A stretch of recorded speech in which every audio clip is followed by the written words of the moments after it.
அனைத்து மாணவர்களுக்கும் வணக்கம். நம்ம எக்ஸல் அகாடமியில் ஆர்ஆர்பி குரூப் டி எக்ஸாமுக்கான ஆன்லைன் கிளாஸஸ் போயிட்டுருக்கு. ஓகேவா? ஸோ அதில் உங்களை எல்லாருமே ஜாயின் பண்ணும்போது நான் இன்ஃபார்ம் பண்ணியிருந்தேன்.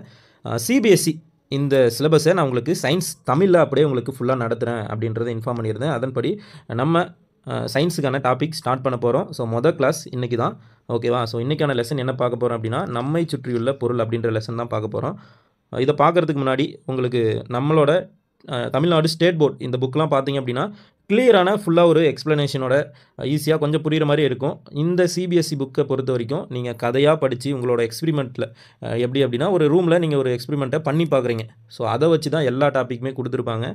ஓகேவா? ஸோ அதன்படி தான் நம்ம படிக்க போகிறோம். இது ரொம்ப ஈஸியாக தான் இருக்கும். சரியா? ஸோ ரொம்ப உங்களை கன்ஃபியூஸ் பண்ணி அந்த மாதிரிலாம் எதுவுமே இருக்காது. சரியா? நீங்கள் டெய்லி எப்படி நீங்கள் பள்ளிக்கூடம் படிக்கும்போது நீங்கள் ஒரு எக்ஸ்பிரிமெண்ட்டை ரியலாக பண்ணி பார்ப்பீங்க இல்லையா? அந்த பேஸில் தான் எல்லா டாப்பிக்குமே கொடுத்துருப்பாங்க. ஸோ ஈஸியாக தான் இருக்கும். ரொம்ப பெருசாக நீங்கள் சிரமப்பட தேவையில்லை. நம்ம இன்றைக்கி எந்த சப்ஜெக்ட் பார்க்க போகிறோம் அப்படின்னா, அதாவது எந்த கிளாஸ் பார்க்க போகிறோம் அப்படின்னா 9th இருக்கிற சயின்ஸ் டாபிக்ஸ் தான் பார்க்க போகிறோம். ஸோ ஓகேவா? ஸோ 9th 10th தான் ரொம்ப முக்கியம். 8th வரைக்கும் ரொம்ப ஈஸியாக இருக்கும். சரியா? அது பின்னாடி கூட நம்ம பார்க்கலாம். இப்போதைக்கு நம்ம 9th 10th ஃபஸ்ட்டு அது ரெண்டுமே முடிச்சிடலாம். ஒவ்வொரு லெசனாக உங்களுக்கு கிளாஸ் ஃபுல்லாக நடத்தி கொடுத்துட்றேன். ஸ்டார்டிங்லேயே சொன்னது தான், சிபிஎஸ்சி சிலபஸை உங்களுக்கு தமிழில் சயின்ஸ் அப்படியே ஃபுல்லாக நடத்துகிறேன் அப்படின்னு சொல்லி தான் உங்களை எல்லாருக்குமே ஜாயின் பண்ண சொன்னேன். ஸோ அதன்படி ஸ்டார்ட் பண்ண போகிறோம். எல்லாருக்குமே ஆல் தி பெஸ்ட். நல்லா படிங்க. ஓகேவா? போயிடலாமா? அதுக்கு முன்னாடி இந்த வீடியோவை யூடியூப்பில் நீங்கள் ஷார்ட்டாக பார்த்தீங்க அப்படின்னா ஃபஸ்ட்டு சப்ஸ்கிரைப் பண்ணிக்கோங்க. சப்ஸ்கிரைப் பண்ணிவிட்டு இந்த வீடியோவை முழுசாக பாருங்கள். கண்டிப்பாக யூஸ்ஃபுல்லாக இருக்கும். அண்ட் இன்னொரு விஷயம் மறந்துட்டேன். நீங்கள் central government exam SSC, RRB, RPF இந்த மாதிரி எந்த எக்ஸாம் படிச்சிங்க அப்படின்னாலும் மேஜராக எந்த சப்ஜெக்ட் வந்து ரோல் பண்ணுது ஜிகேவை பொறுத்த வரைக்கும் அப்படின்னா சயின்ஸ் மட்டும்தான். ஓகேவா? சயின்ஸ் ரொம்ப முக்கியம். சரியா? ஸோ சயின்ஸ் நீங்கள் படிச்சிங்கன்னா தான் ஈஸியாக உங்களால் கிளியர் பண்ண முடியும். ஏன் அப்படின்னா ஒரு 100 கொஸ்டின் 120 கேள்விகள் கேட்குறாங்க அப்படின்னா அதில் ஒரு 50 கேள்விகள் ஜிகே இருக்குன்னு வைங்களேன். அதில் 25 கேள்விகள் சயின்ஸ் இருக்குது. ஓகேவா? ஏன் சொல்கிறேன் அப்படின்னா நீங்கள் ரீசனிங் அண்டு மேக்ஸ் இது ரெண்டுக்கும் டைம் அதிகமாக வேணும். சரியா? ஜிகேவை பொறுத்த வரைக்கும் 50 கேள்விகளை நீங்கள் 20 நிமிஷத்தில் கூட முடிச்சிடலாம். மீதி இப்போ 100 கேள்விகள் அப்படின்னா 80 நிமிஷம் தான் டைம் கொடுக்குறாங்க. சரியா? அந்த 80 நிமிஷத்தில்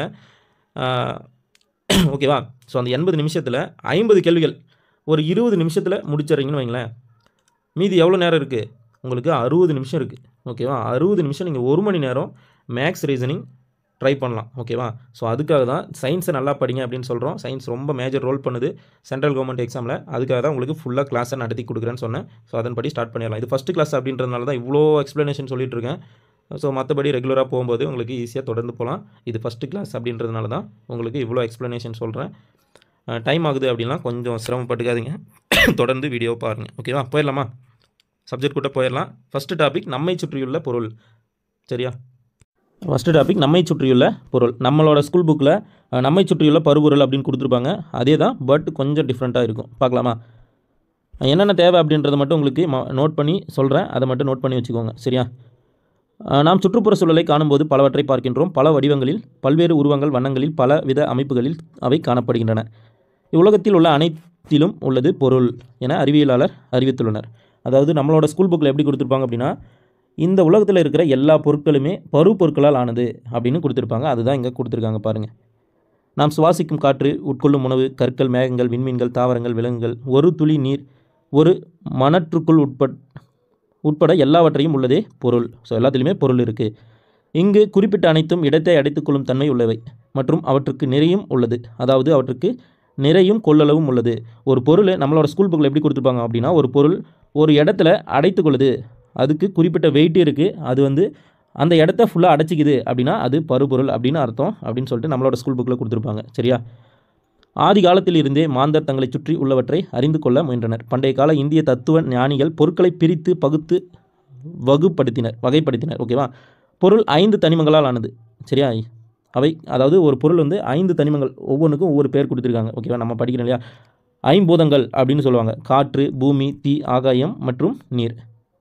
உயிர் உள்ளவை, உயிர் அற்றவை என இவ்வுலகத்தில் அனைத்தும் இந்த பஞ்ச தத்துவங்களால் உருவானவை என்று அவர்கள் கருதுகின்றனர். ஸோ இது எல்லாத்தாலையும் தான் ஆனது நம்ம பூமி அப்படின்னு சொல்கிறாங்க. சரியா? ஸோ அதெல்லாம் நமக்கு முக்கியம் இல்லை. என்ன பாயிண்ட் முக்கியம் அதை மட்டும் போயிடலாம். துகள்களால் உருவானது பொருள். பொருட்களோட இயற்பண்புகளில் துகள்களால் உருவானது தான் பொருள். குட்டி குட்டி துகள்கள் இருக்குது, ஒரு அணுக்களால் ஆனது அப்படின்னு சொல்கிறோம் இல்லையா? ஸோ அந்த மாதிரி நீண்ட காலமாக பொருட்களை குறித்து 2 வகையான கருத்துக்கள் நிலவின. மரத்தின் வெகு நீண்ட துண்டை போல பொருள் தொடர்ச்சியானது, பிரிவாற்றது என அறிஞர் பெருமக்கள் நம்பினார்கள். மற்றொரு பிரிவினர் மணற் போல பொருள் பல துகள்களால் ஆனது என கருதுகின்றனர்.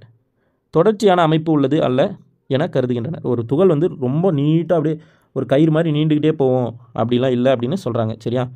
பொருள் பல துகள்களால் ஆனதா அல்லது தொடர்ச்சியான அமைப்புள்ளதா என கண்டு அறிய ஒரு செயல்பாட்டில் ஈடுபடும். நான் சொன்னேன் இல்லையா, எல்லாமே செயல்பாடு தான். 100 மில்லி அளவுடைய முகவையை எடுத்துக்கொள். ஓகேவா? 100 மில்லி லிட்டர் அளவுள்ள ஒரு முகவையை எடுத்துக்கொள். முகவைனா ஒரு கண்ணாடி குடுவையை ஏதோ ஒன்று எடுத்துக்கோ. அதில் வந்து 100 மில்லி லிட்டரை ஆட் பண்ணலாம் அப்படின்னு சொல்கிறாங்க. அதில் பாதியை நீரால் நிரப்புக. அந்த 100 மில்லி லிட்டரில் 50 மில்லி லிட்டர் வந்து நீரை கொண்டு நிரப்புகன்னு சொல்கிறாங்க. நீரின் மேல்மட்ட அளவை குறித்து கொள்ளும். ஸோ இதெல்லாம் நமக்கு தேவையில்லை. ஓகேவா? ஸோ ஒன்றும் இல்லை, ஒரு கதையாக சொல்கிறேன் பாருங்கள். அந்த 100 மில்லி லிட்டர் இருக்கிற அந்த முகவையில் பாதி அளவு நீரை நிரப்புங்க. மீதி இருக்கிறதுல சர்க்கரையை நீரில் போட்டு கரையுங்க அப்படின்னு சொல்கிறாங்க. ஓகேவா? அந்த கண்ணாடி குழி ஒன்றால் அந்த முகவை இருக்கு இல்லையா, அதை ரொம்ப நல்லா கலக்குங்க அப்படின்னு சொல்கிறாங்க. ஓகேவா? ஸோ நீரோட மட்டத்தில் ஏதாவது மாற்றம் ஏற்படுதா அப்படின்னு பாருங்கன்னு சொல்கிறாங்க. அந்த போட்ட சர்க்கரையோ இல்லை உப்போ அது கரைந்து போயிருக்கும். ஆனால் நீர் மட்டம் வந்து அப்படியே தான் இருக்கும் இல்லையா? பொருள் துகள்களால் உருவாக்கப்பட்டது என்ற கோட்பாட்டை பயன்படுத்தினால் மேற்கொண்ட வினாக்களுக்கு விடை எளிதாக கண்டறியலாம். தேக்கரண்டியில் இருந்து உப்பு, சர்க்கரை தற்பொழுது அனைத்து பகுதிகளுக்குள்ளும் சமமாக பரவியுள்ளது. அதை கீழே காணலாம் அப்படின்னு சொல்லியிருக்காங்க. ஓகேவா? கீழே பாருங்கள். நீரில் உப்பை கரைக்கும் போது உப்பின் துகள்கள் நீரின் துகள்களுக்கு இடையே இடைவெளிக்கு சென்றடைகின்றன இல்லையா? ஸோ ஒரு கரைசலில் உப்பையோ இல்லை, அதாவது அந்த நீரில் உப்பையோ இல்லை சர்க்கரையோ கரைக்கும் போது அது ஃபுல்லாக கரைஞ்சி அந்த தோள்கள் ஒன்றோடு ஒன்றோ இணைஞ்சிருது. ஆனால் அந்த நீரோட அளவில் மாற்றம் ஏற்படுதா? கண்டிப்பாக இல்லை. ஓகேவா? ஸோ அதனால் நீரோட அந்த டாபிக் கொடுத்துருக்காங்க பாருங்கள். இப்படி தான் இதை படிக்கணும். ஓகேவா? பொருட்களோட இயற்பண்புகள் அதுதான். ஸோ மாற்றம் ஏற்படாது. ஓகேவா? ஒரு பொருளோட தொடர்ச்சியானதா இதுதான் நம்ம கண்டுபிடிச்சிக்கிறது. அந்த துகள் வந்து ரொம்ப நீட்டானதா இல்லை சிறு சிறு துகள்களால் குட்டி குட்டியானதா அப்படின்னா நீருமே துகள் தான், அந்த சர்க்கரையுமே துகள் தான். ஓகேவா? ஸோ இதில் ரெண்டுமே மிக்ஸ் பண்ணும்போது எந்த மாற்றமும் ஏற்படலை. ஓகேவா? ஸோ அதனால் ரொம்ப நீட்டாலாம் இருக்காது துகள்கள், ரொம்ப குட்டி குட்டியாக ஈஸியாக மாற்றக்கூடியது தான் அப்படின்னு சொல்கிறாங்க. புரிஞ்சிருக்கும்னு நினைக்கிறேன். ஓகேவா? கீழே பாருங்கள். பொருள்களின் துகள்கள் எத்தனை சிறியவை அப்படின்னு கொடுத்துருக்காங்க. பொருளோட துகள்கள் எவ்வளோ சிறியது அப்படின்னு கொடுத்துருக்காங்க. பார்க்கலாமா? பொட்டாசியம் பெர்மாங்கனேட் படிகங்கள் எடுத்துக்கொள்க. பொட்டாசியம் பெர்மாங்கனேட் படிகங்களை எடுத்துக்கலாம். அவற்றை 100 மில்லி லிட்டர் நீரில் கரைக்கவும். ஓகேவா? ஒரு 100 மில்லி லிட்டர் நீரில் கரைச்சா அதில் இருந்து அந்த 100 மில்லி லிட்டர் நீரில் இருந்து 10 மில்லி லிட்டர் நீரை எடுத்து 90 மில்லி லிட்டர் நீரில் ஊற்றவும். புரியுதா உங்களுக்கு? ஒரு பொட்டாசியம் பெர்மாங்கனேட் அந்த படிகத்தை எடுத்து 100 மில்லி இருக்கிற தண்ணியில் கரைச்சோம் அப்படின்னா ஒரு கரைசல் வரும் இல்லையா, அந்த கரைசலில் இருந்து 10 மில்லி தண்ணியை அந்த கரைசலை எடுத்து 90 மில்லி தண்ணியில் கரைக்க சொல்கிறாங்க. ஓகேவா? அதை நன்காக கலக்கவும். இரண்டாம் கரைசலில் அந்த 90 மில்லி ப்ளஸ் 10 மில்லி கரைசல், ஓகேவா, ரெண்டையும் மிக்ஸ் பண்ண அப்புறம் அதிலிருந்து ஒரு 10 மில்லி கரைசலை எடுத்து மறுபடியும் 90 மில்லி தூய நீரில் ஊற்றி நன்கு கலக்கும். நல்லா இருக்கிற தூய நீரில் நன்றாக கலக்கும் அப்படின்னு கொடுத்துருக்காங்க. ஓகேவா? ஸோ இதே மாதிரி ஒரு 5 டைம் அல்லது 8 முறை தொடர்ச்சியாக இது மாதிரி செஞ்சு பார்த்தோம் அப்படின்னா அந்த இதில் இருந்து அவங்க சொன்ன வரது என்ன அப்படின்னா, நம்ம எவ்வளோக்கு எவ்வளோ குறைந்த அளவு அந்த கரைசலை எடுத்து தெளிவாக இருக்கிற நீரில் போட்டோம் அப்படின்னாலும் அந்த கரைசலில் அந்த நீரில் அந்த கரைசல் வந்து அப்படியே இருக்கும், அதோட தன்மை அப்படியே இருக்கும். அப்படி தான் சொல்ல வராங்க. அதுதான் இதோட அர்த்தம். புரியுதா உங்களுக்கு? இந்த டயக்ராமில் பாருங்கள். ஃபஸ்ட்டு 100 மில்லி தண்ணி. ஓகேவா? ஸோ அதில் ஒரு 10 மில்லி பொட்டாசியம் பெர்மாங்கனேட் எடுத்து கரைக்கிறோம். ஓகேவா? ஸோ அதுலேருந்து ஒரு 10 மில்லியை கரைசலை எடுத்து மறுபடியும் 100 மில்லி தண்ணியில் கரைக்கிறோம். அதுலேருந்து 10 மில்லி கரைசலை எடுத்து 100 மில்லி தண்ணியில் கரைக்கிறோம். இது மாதிரி ஒரு 5 டைம் பண்ணுறோம். இது எல்லாமே பண்ண அப்புறமும் அதில் இருக்கிற அந்த பொட்டாசியம் பெர்மாங்கனேட்டோட தன்மை அடுத்தடுத்த கரைசலுக்கு அது கடத்தப்பட்டுகிட்டே இருக்கும். அதுதான் கீழே கொடுத்துருக்காங்க பாருங்கள். ஒவ்வொரு முறை நீர்த்து போக செய்யும் போதும் வண்ணத்தின் அடர்த்தி குறைகின்றது. அந்த வண்ணத்தோட அடர்த்தி குறைந்துக்கிட்டே வருது. ஆனாலும் கரைசலில் வண்ணம் காணும் அளவு தென்படுகிறது. நம்ம எவ்வளோ தான் மறுபடியும் அந்த சோதனையை பண்ணிகிட்டே இருந்தாலும் அந்த கரைசலோட தன்மை அப்படியே இருக்குது, அதில் கொஞ்சமாவது தெரியுது அப்படின்னு சொல்கிறாங்க. இதிலேருந்து என்ன தெரியுது? ஒரு பொருளோட துகள்கள் ரொம்ப சின்னதாக இருந்தாலும் ரொம்ப சின்னது. ஓகேவா? ஸோ மாறிக்கிட்டே இருந்தாலும் அதில் அந்த துகளோட தன்மை நமக்கு தெரிய வருது அப்படின்றது தான் அதோட அர்த்தம். இந்த செயல்முறை நமக்கு அறிவிப்பது ஒரு பெரிய கொள்ளளவு உள்ள 1000 லிட்டர் நீரை வண்ணமாக்குவதற்கு 1 அல்லது 2 மிக சிறிய படிகங்களே போதுமானது. 1000 லிட்டர் தண்ணி இருந்தாலும் பொட்டாசியம் பெர்மாங்கனேட்டோட கொஞ்சம் அளவே போதுமானது அப்படின்னு சொல்கிறாங்க. எனவே ஒரு பொட்டாசியம் பெர்மாங்கனேட் படிகக்கல்லில் பல லட்சம் துகள்கள் உள்ளன. நீரில் கரைந்த பொழுது அவை பிரிந்து தனித்தனி துகள்களாகி, அதாவது வெகு நுண்ணிய சிறு துகள்களாக பிரிந்துள்ளன. ஓகேவா? ஸோ இந்த வீடியோவை நீங்கள் யூடியூப்பில் பார்த்துட்ருக்கீங்க அப்படின்னா ஸோ இது வரைக்கும் தான் உங்களுக்கு இந்த வீடியோ ஷோ ஆகும். முழுசாக உங்களுக்கு எல்லா வகுப்புகளும் பார்க்கணும், ஸோ இந்த லெசன் ஃபுல்லாக நீங்கள் படிக்கணும் அப்படின்னு நினச்சிங்க அப்படின்னா கிட்டத்தட்ட ஒரு 20-30 பேஜஸ் இருக்குது. ஓகேவா?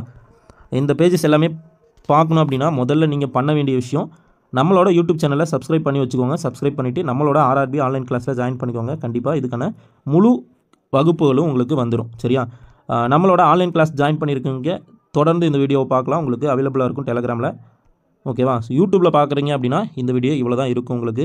சரியா? ஸோ நம்மளோட ஆன்லைன் கிளாஸில் ஜாயின் பண்ணணும் அப்படின்னா நீங்கள் பண்ண வேண்டியது என்ன அப்படின்னா, நம்மளோட எக்ஸல் அகாடமி அஃபிஷியல் நம்பர் 7845827131 இந்த நம்பரில் காண்டாக்ட் பண்ணுங்கள்.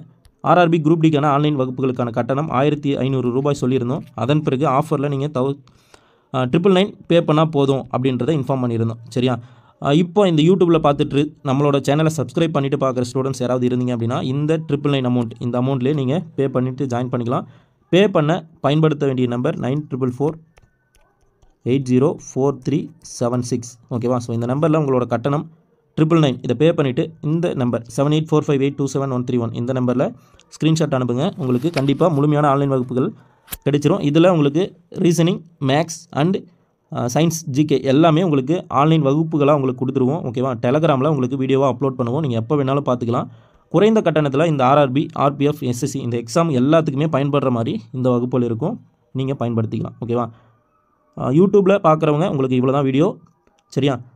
நம்மளோட ஆன்லைன் கிளாஸில் இருக்கிற ஸ்டூடெண்ட்ஸுக்கு கண்டினியூவாக நீங்கள் வீடியோ பாருங்கள், உங்களுக்கு எல்லாமே வந்துடும். சரியா? போலாமா? பாருங்கள், பொட்டாசியம் பெர்மாங்கனேட்டுக்கு பதிலாக 2 மில்லி லிட்டர் டெட்டாலை உபயோகித்து மேலே விவரிக்கப்பட்ட செயற்பாட்டை நிகழ்த்தலாம்.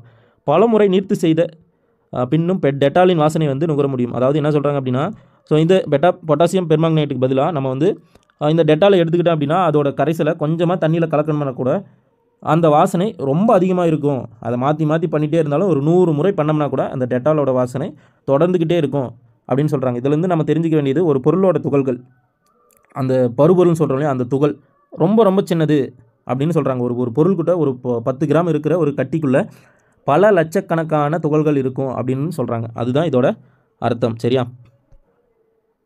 போலாமா?